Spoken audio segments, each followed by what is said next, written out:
Bonjour à tous. Aujourd'hui, nous allons réaliser le montage de ce mois de janvier dans les cours d'art floral de Trénature. Alors, que vous faut-il? Il vous faut un vase transparent, qu'il soit cylindrique ou carré ou encore rectangulaire, c'est bon. Il vous faut un bloc de piquage. Moi, je l'ai préalablement découpé pour qu'il soit un tout petit peu plus petit que mon diamètre.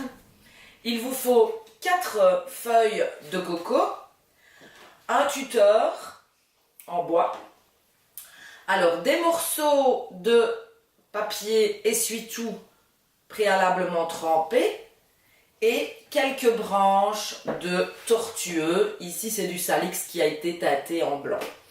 Alors comment allons-nous procéder? Je vais bouger mon vase. On va d'abord travailler notre bloc pour camoufler les côtés. Alors comment est-ce que je vais procéder? Avec mon couteau, je vais couper ma feuille de coco assez courte et je vais la coucher en piquant la tige dans mon bloc et je vais la coucher en vérifiant bien que la feuille prend toute la largeur de mon bloc. Je coupe également la feuille, vous voyez, je les coupe à ras, c'est plus facile pour piquer évidemment vu qu'on doit les coucher. Je mets ma deuxième feuille sur mon bloc. Je fais pareil avec la troisième feuille. Voilà. Et puis la quatrième. De la même façon, je vais la travailler couchée pour qu'elle prenne tout le volume. Une fois que mes feuilles ont pris tout le volume, regardez ce que ça donne ici en dessous. Je vais prendre mon bloc dans ma main, vérifier qu'on ne voit plus du tout le bloc. Et puis, je vais, il y a un peu d'eau mais c'est pas grave, je vais glisser mon bloc dans mon vase. Je vérifie, vous voyez moi j'ai un petit support tournant. Alors, les feuilles ici se mettent un petit peu à leur guise, c'est sympa. Voilà, je les écarte un peu. Et maintenant, je vais m'occuper de ma fleur d'amaryllis. Alors, la fleur d'amaryllis, c'est une fleur très jolie, mais qui a la particularité d'avoir la tige creuse. Donc, quand la fleur va s'ouvrir, le risque, c'est que la fleur ne tombe et ne casse.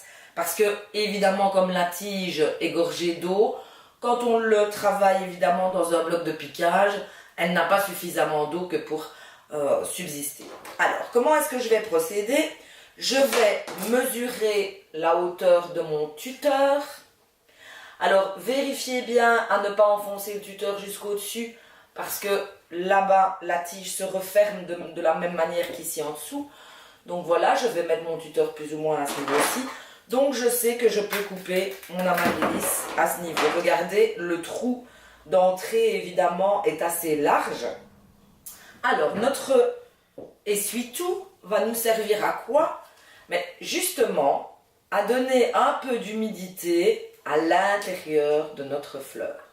Donc je vais avec le papier qui a été bien gorgé d'eau, vous voyez il est bien collant, je vais aller enrouler mon tuteur de manière à avoir plus d'eau à l'intérieur.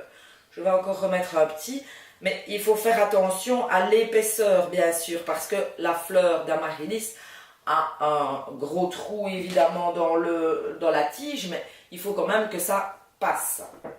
Alors une fois qu'on a fait ça, on va déjà aller enfoncer notre tuteur d'amaryllis bien profondément dans notre bloc pour qu'il reste bien droit. Après, on va aller glisser notre amaryllis directement sur le tuteur.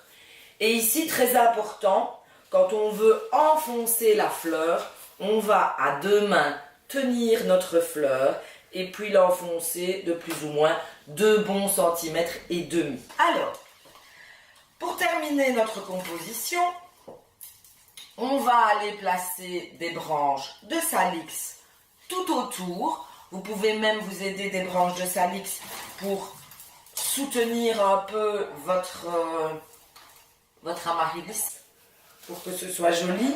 Moi, je vous conseille de les travailler d'une manière bien verticale, mais rien ne vous empêche de travailler avec un peu plus d'ouverture si vous souhaitez, comme vous voulez. Donc, on place toutes les branches. Vous pouvez faire ça aussi avec du saule tortueux qui n'est pas teinté, bien sûr. Moi, c'était mon choix de prendre des branches. Voilà, notre montage est presque terminé.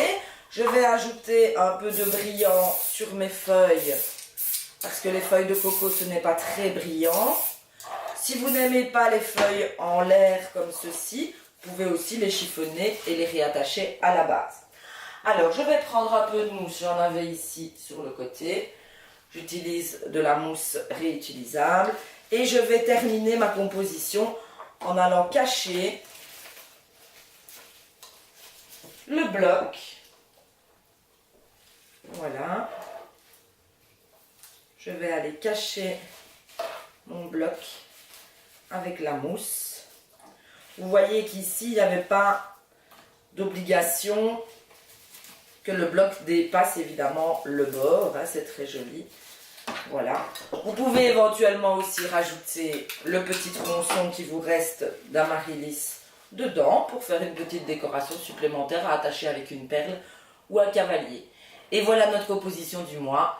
À très vite!